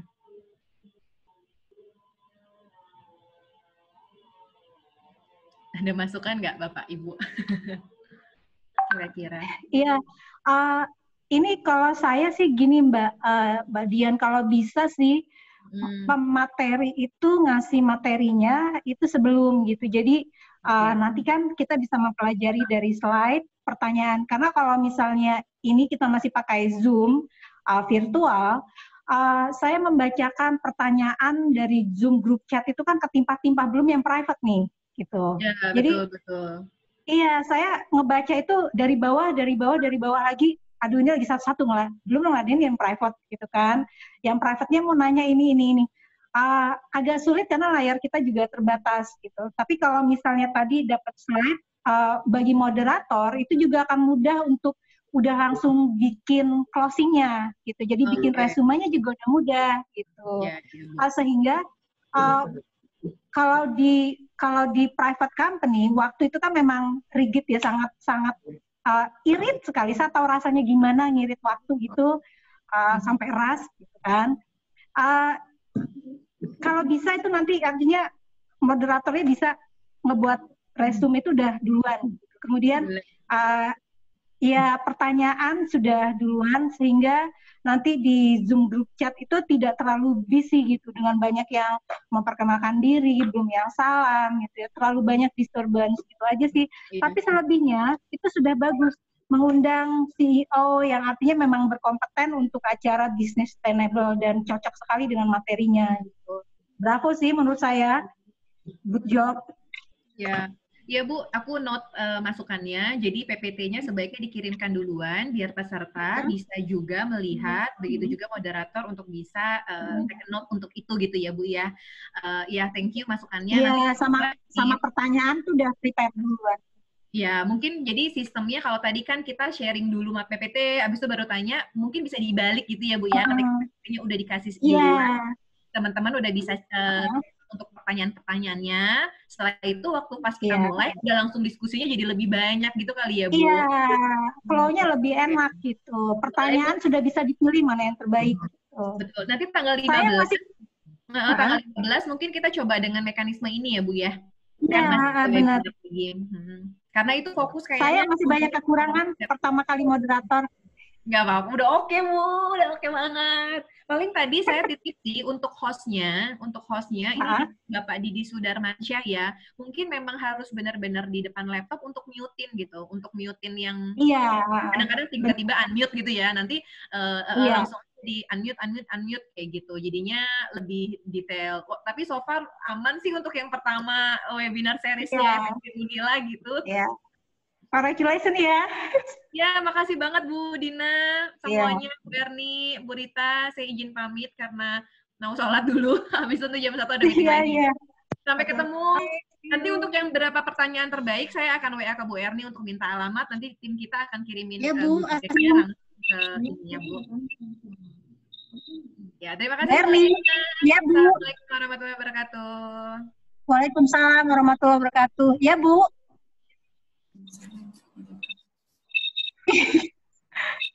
Ya, sama-sama.